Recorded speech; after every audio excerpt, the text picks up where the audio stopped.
wakauraya mukororo wake angari mukadzi uyu mukororo wake yanga mukadzi akauraya vanaurorwa vanodzakunadateka vawachikoko achamu arodaro ndiani Makina ndiye manga okay right mbuya matita right is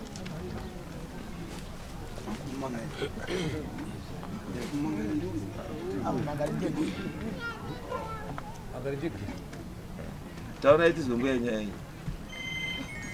ale makagara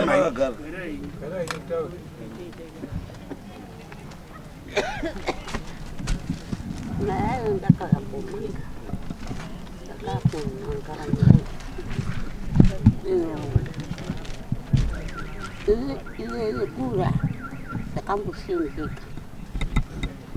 seorangnya kudin mana muriati ya karulwa ko ya kai iyo anombo zote ya rulwa anombo zote ya wabisigwa ya kwasha andu asibo iyo wanacho itu waskana iyo ne nyaradzo ya karamba wakaramba nyaradzo zagadzirwa zvese mazwa mbuya nyaya yekutanga ruzimi muri kurodza vana vambuya hamusi kutaurira mbuya kuti vana vakurohwa muchiti muri kuti sungaitisi inini ndakafirwa nemurume wangu mbuya akabva ndidzinga pamba aibva nditenda kumusha kwako saka ndiri kumusha kwangu vabereki wangu ndiri kuti inini kudzingwa pamba hazvinei kuroorwa kwevana kana imi madzingwa pamba wana vanodzingwa pamba mbuya uri kuti wana wangu vari kuroorwa kumba kwenyu imimi muri kutambira pfuma yayo wana wazukuru wake hamusi kuvapa bambuya pakauya mukwasha achida kuroora ndakanga ndiri kupamba ndakamutaurira mama ndipo akanga atondidzinga ndakumba kwangu ndikati mama wana vari kuda kuroorwa saka wati vari kukumbirawo kuti vauye newakwasha mumusha menyu mumakatidzinga mwana uyu uri apa saka iye akabva atanzi mumusha muno mandidini handidiba kuti muye muno ndipo ndakabva ndati mwana ndizvo zvadini zvataura saka izvo takaendeswa kumba kwangu ndobva ndataurawa nasekwanzvadzi dzangu ndika ndo masoko auya wakwasha wati wada kuroora saka mbuya wati panapa hazviiti musha muno mamusi musha mani musha makopo vanasekuru vakati no izvo mukwasha akatisira mhuri kuti akufa kuti mhuri yangu iyo neupenyu hwangu uri kundiomera uyai titambire mari dzako iwewe mai kwete dzeubaba ndizvo zvatakadii ndizvo zvatakaita aiwa makambonipi roora rinozi roora rinozi rabviswa zvamai zvababa zvibviswa iroora rudziro chakaita kuti tidaro chimbopindirai mubvunzo iwo chinozi roora chii zvese chinozi roora asi zvakanyanya kukosha roora chinozi roora chii mutete wababa andizvo ina munoti chii rusambo ndio rusambo rusambo ndio roora anditi zvipfeko zvozoya kumashure mai andika pamusoro munongopiwa mafukidza dumbu nemombe yenyu nehembe dzenyu zvapera asi rusambo nderwani saka muruti wana ava wakaroorwa sei wasina kubvisa rusambo saka rusambo rwacho makapani tati rusambo makapani because rusambo ndirwa baba roora yababa makapani pakaroorwa wana mukaisepi munazvo muda kuzodini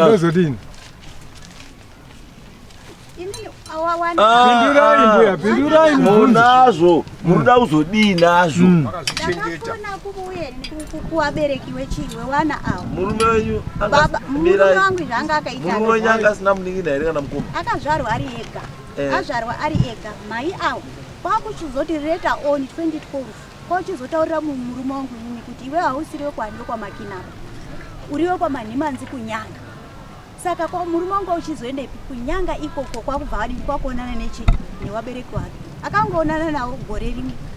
Gore racho risati rapera bakavhadi. Saka kwaManimanzi hakuna vanhu here izvo? kwaManimanzi wariko. Saka makadi kuendesa roora iroro kwaManimanzi.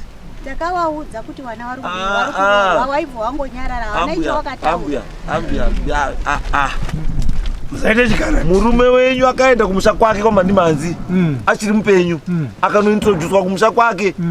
Andizo Muripo. Zvamunoziva imimi. Nhasi uno makutambira roora rekwaManimanzi makutambira kumba kwenyu. Muchengeta musikaendi kuwana Manimanzi chiroora ravo sei? Hamuna kuendawo. Murutaura nemuromo wenyu kuti Manimanzi wakataurwa ndimbuyamba kida uzi watati kuti baba wako handiyeba. Andizo baba wako chaiyo ndiani? Ndimanimanzi. Uyu baba murume wenyu ndobva aenda kumusha kwani kwake chaiko ndobva anointroducwa ndobva atambirwa. Meaning kuti chese chine chekuita nemhuri yenyu chakuitwa kwani? kwaManimanzi. Saka sei makafunga kuti mimi mwana anofanira kuroorerwa kumusha kwenyu mimi? Makakanganisa chigadzirisai. Ipai mbuya uyu. Chilango cha mbuya makaendese. Chake. Chilango cha mbuya makaendese kuti muzukuru wenyu yanhingi varoorwa. Anoenda wazukuru wake. Munhu akaramba mumusha ndiwe noti wazukuru wake. Mutandati akarambwa musha ndiani? Akaramba inini newana. Uyu Saka mangarire kuno. Saka mangarire. Izvo zvinhu zvacho ndiri pakuti kwazi pane zviri kunetsa. Saka chidini ngatiwe tidini tijoinane pamwe chete. Chakatanga kunetsa ngechekuti akati hanzi apa akandidzinga nyaradze akandidzinga tichibva komusa mudzimu. Saka tabva komusa mudzimu abva ndidzinga buda udini buda uende. Iwe kwaManimanzi iwawo waibva watotiwo muroora imimi waberekwa rakamupa tora henyu mwana wenyu nesituation yetaona iri pana apa titika hatina kuita nyaradzo. Saka last year iyo ndipo akachizondifonera inditori kubasa akati hanzi chii iwewe muroora kune zviri kubuda zviri kutaura kuti mufuru taura kuti kwazi henini uyai muite nyaradzo. Ndipo ndakachidzoka kwauchita nyaradzo nekuwaiya haifani kumbotitorera nguva ba. Endai mugare pasi nembuya iyi. Munozwa? Tida kuitaura izvai tikutaurira zvekuita. Kamutaurire kenyu nekamuitire kenyu. Taurai nembuya iyo ikafuma izipo. Wanotambudzika. Saka wiri.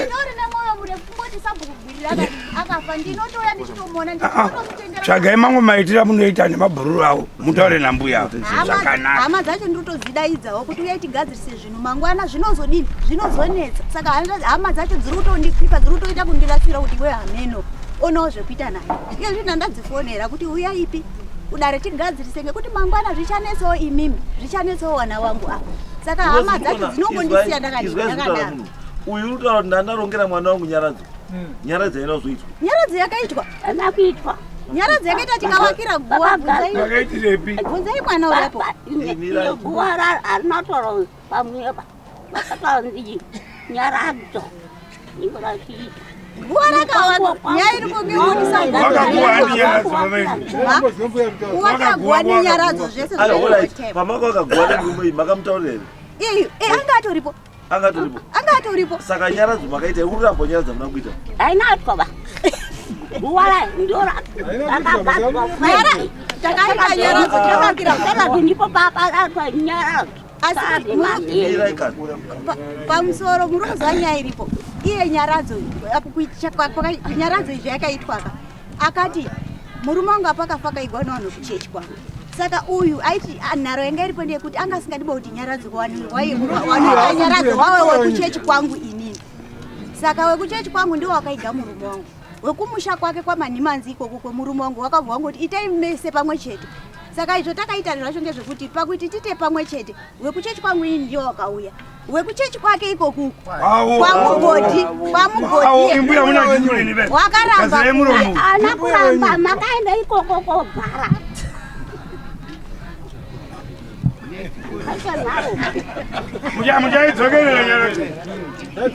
Muchaidzokerera mbuya inyaradzwe imakanyaradzwa nekuchechi kwenyu ndizvoka chechi vanofana kuya chivanyaradzwa ndokuti watike bhokisi zvinozvinyaradza.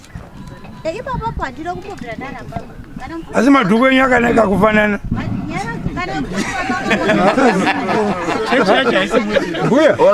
Alright. Munopinda chechi ipi mi? Awanopinda kwamugodi asi kwamugodi kwacho unoti akapinda uku kubuda ukopinda uku wachirinda Matimbuya ini nanambochinja kwamugodi ndakapinda 1987 nanhaso. Mulodi nyaradzo itwe here mbuya? Nyaradzo mulodi itwe here? Nyaradzo neipfuma iyi zvasi zvakawanda zvingoda kuti zvigadziriswe ndimi. Right, mazwa mbuya nyaya iriwe mbuya. Mbuya mga ati itai nyaradzo yemwana wangu 1 2 pfuma yemwana wangu zukuru wangu warurorwa chirango changu. Right, saka ndo chire zvinhu zviripo. Endai mogadzise zvinhu izvozvo. Because ndikutoona makatomutorana nepisoda nambuya. Yokuti amfani kutsikirana muchi. Handisipo babamba pake wakatotora munhu yakatengesera akagarapo. Inini handisipo nditori kubasa nditorarama upenyu hwangu. Aiwa, it's okay. Hazvina problem. Asi chata kuti muite ka. Close this chapter. Apasi muri ndekwamanimanzi inofanira kugara kwamanimanzi. Hazi ndimbuya ndakakudzingai pamba pangu because hamusiri kwamaKira aba muri kwamandimanzi muri nemi munofanira kugara kunyanga kwamandimanzi noti pastendi pangu aba murugara. Varikugadzirisa vanhu imi muri maudzingwa varikugadzirisai mbomira mainini pamusoro rejeza renyu mainini hamino kwamakakurira uyu haazi kwake bambuya uyu unozi kwavo ava handiti kamwe kakutaura kekuita makutaura nechamwari kanoda unhu hwakadi panyaya yenyaradzo tokubatsirei munhu anonyaradzwa nechechi yake handiti imi chechi yenyu ndiyo yakayakaita basa riuigone inini kuti mbuya vasavagadzikani munodedzerwa nekuchechi kwauye kumugodi vauya vavanyaradze imuripo vanototika bhokisi kuti nyaradze yemwana wangu yadini yaitwa handiti then zvirango zvacho ka zvinofanira kubva kwamanhimanzi zvichinzi mbuya taona nana manhimanzi pano pamakina pawari handi vari kwamakina musazvibatanidze kuti zvoku nezvoku handiti imi mumusha muti makadzinga mumusha hamuna kudzingwa mumusha makapangidzwa kumusha kwamunofanira kunga muchidii muchigara because ndo kumusha kwemurume wenyu kwani kwamanhimanzi kaona pamudiki weko kwati wada kuwakirai wakwausha kuwakirai havakuwakiri pamakina vanoenda kupi saka nyaya yanyu is clear musateka neatitude pamukadzi ari right hamfanosiya mamakina musiri vanhu vekwamakina hamuna kuzoona zviri kuitika panapa identity is very important musaparire zvoku muchishora zvoku saka nyaya yatopera plus imi musaite chikudu kumberi handiti mbuya mutreatei sambuya handiti musamutreate senge makutoita outcast kuti muita outcast mutajambwa anokusiya kukonzeresai zvimwe zvinozokunetsai uyu anokukonzeresai zvinozokunetsai uyu ona anoshupika ndo saka turi chidzokai chibvai kuno kumbuya handitika chiendai kumba moenda nambuya monoronge nyaradzo yemwana wambuya nambuya awa nevanhu vechechi yani hamuendi kumakuwa yawo moita nyaradzo pamba vanyaradzo nevanhu vechechi woita kana yapera nyaradzo yake mobva machironga nemhuri yekwanyamanimanzi handiti woungana mbuya aripo mobva mawaita handover yerora yevazukuru wake yamuri kutaura kuti munayo hamuchengeti rora baimini rewani itai handover kuvaridzi vanofanira kunga vaine chii waite zvinhu zvavo saka chirongai nambuya nemhuri yekwamanimanzi kuti musangana rini imi moita handover chii rora izvozvo nyaya yapera mbuya hamusina dambudziko nambuya iwe wati hanzi nyaradza ina kuitwa apo takaita wakwamanhimanzi kwacho hawauyi varunoramba aiwa hasi kuramba mukadzi anozotorwa kwamanhimanzi hana kurwisirwa saka mutomoita kamanhimanzi chimwe chinhu chinogona kuti nyaya yenyu isafambe ari kumira kugadzirisa nyaya pakati penyu muri 2 ndiani izvozvi zvanditi nyaya yawo yakudarika chikumbirai munhu wedare kumbirai dare rikupei munhu handiti anosimuka kubva kuno anosumawo namanhimanzi anouya kuna gogo opira gogo zvirango gogo waruratidza kuti wane nhuna dzakawanda dzamunofanira kugadzirisa saamwene nemuroora kukurumurai kwaakaita achikutaurirai gwara tendai mwari wamwaona gogo hawasi kutaurira vana chokwadi kuti iwo mwana uriyo kwanhingi but uyo akatokuudzai kuti imi muriyo kwamanhimanzi zvichireva izvokuti chaitarisira gogo mwana akuroorwa maisuma gogo motorai kwamanhimanzi apa bvu gogo ari apa gogo achiona zveshoti wana manhimanzi wakutambira zvirango zvani zvawo mashoko achipirwawo kuna gogo mashoko achipirwawo kune mimukadzi ndiko kuti wana ruroorwa wagare zvakanakawo zvino imi makanotambira pfuma yevanayo kwamanhimanzi mega ndosaka muri kuonawo manhimanzi ari kudurudza kudzoka kumashure achikusiyai ari kuona kuti pane pasuri kufamba tambo dzenyu zvakadini musamuite benzi but itai rudo naye kana paine pakakanganisika vavanhu vakuru but ngatiite rudo sevanhu vanoenda kuna kuchechi kuna Kristu amen ana ndikumbira wawo ndinoona wacho vazondisumira kuti ndewapi because nini ndiri kubasa right aumana itai so itai wana anoenda kupi anoenda uko unorongana nambuya nemhuri kuti nyara dzoitwa rini wana manhimanzi oungana rini zvinhu zvipere zveroora nechii zvese zvipere mbuya wazorora yes mbuya ndauyazi yo mari yache etransport yo zvazofambiswa ndimusiki dzauya kakashana kana kuti katana saka ipapo undigadzirisosa alright aizwa mbuya it's okay don't worry it's okay pakanaka munopiwa mari yetransfer mbuya bye next guest